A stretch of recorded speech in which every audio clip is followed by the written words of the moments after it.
My ex owes child support, so I let him miss his flight. Now he says I kidnapped our kids. So I, 32F, have been divorced from my ex-husband, 35M, for just over 2 years. We have 2 kids together, an 8-year-old son and a 5-year-old daughter. Our marriage started out like a dream. He was charming, thoughtful, the kind of guy who'd remember anniversaries and make pancakes on Saturdays. But things changed, and fast, after our daughter was born. It was like something inside him flipped. He became emotionally distant, dismissive, and angry. I tried to hang in there for the kids, for the idea of a whole family. But it all came crashing down when I found out he was cheating on me. After that, I filed for divorce. It wasn't easy.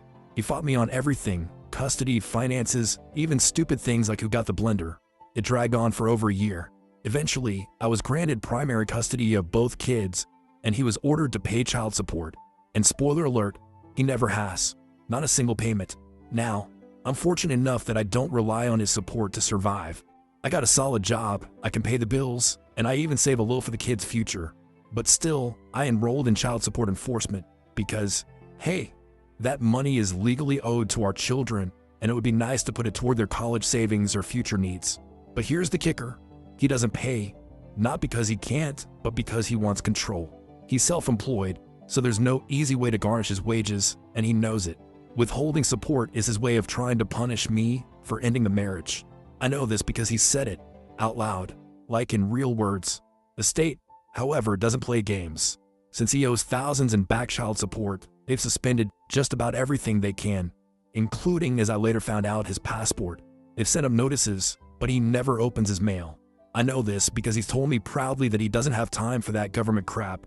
Now, here's where things start heating up. Earlier this year, my grandmother passed away. Most of my extended family still lives abroad. I'm a first-generation American, and I want to take the kids to visit them and see her resting place. Just a meaningful family trip, quiet, healing. But because I share custody, I need his written permission to take the kids out of the country. That's the law where we live. We went back and forth for a bit. He tried to guilt-trip me, saying I was trying to erase his side of the family, or some nonsense like that. But eventually, he agreed to sign, though not without making it weird. He casually mentioned that he'd also be going on vacation. And what a coincidence. He'd be traveling to the same country at the same time. This isn't new. Every time I take the kids on a trip, he either tries to join or show up. It's never planned together. More like him following us around and making scenes. So this time, I had my lawyer draft a notarized document with specific dates, his consent, and a clause that stated he could revoke his permission only up to 72 hours before a flight. After that, he couldn't legally interfere. He signed it. Fast forward to our departure day. I got to the airport with the kids 3 hours early. Everything was going perfectly. We were through security, grabbing breakfast, just enjoying a peaceful moment before the flight. That's when the phone rang. It was my ex. His voice was frantic. He just found out that his passport was revoked due to unpaid child support, and the airline denied him check-in. He was livid. He accused me of knowing this would happen, said I tricked him and ruined his vacation.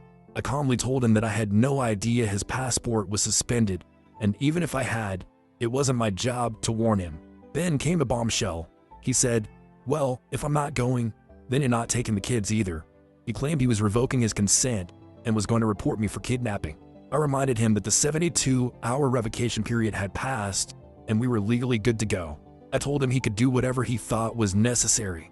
Sure enough, about 20 minutes later, 2 officers showed up at our gate. They asked me a few questions. I handed them the notarized travel document, complete with a signature and a clause about the revocation window. The officers nodded, thanked me, and walked away. We boarded the plane. As soon as we were in the air and I had airplane mode on, I finally had a moment to breathe. But he wasn't done. He couldn't get a hold of me. So he called my brother, who, unfortunately, is still friends with him. Apparently, he unloaded everything on my brother, who then decided to call me a few hours later and tell me that I was cruel for not warning my ex about his passport, that I should have said something just to avoid all this drama. I told him flat out, he's not my responsibility. I'm not his secretary, and I'm not his mother. My mom agrees.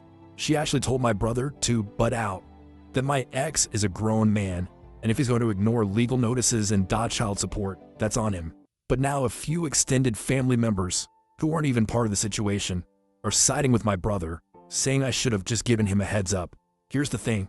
I never confirmed that his passport was revoked. I only suspected it might be, based on how far behind he was on support, but I didn't know for sure. And again, even if I had, I'm not responsible for managing the consequences of his decisions. We weren't going on this trip together. This wasn't a family vacation. This was my trip with my kids. He was tagging along for who knows what reason. His inability to travel had no effect on my plans, legally or logistically. At the end of the day, I think he's just embarrassed, not only because he got denied at the airport, but because he realized his control tactics don't work anymore. He can't hold child support over me, and he can't make me beg. He lost the power, and now he's lashing out. But Reddit, I've been questioning myself just a little.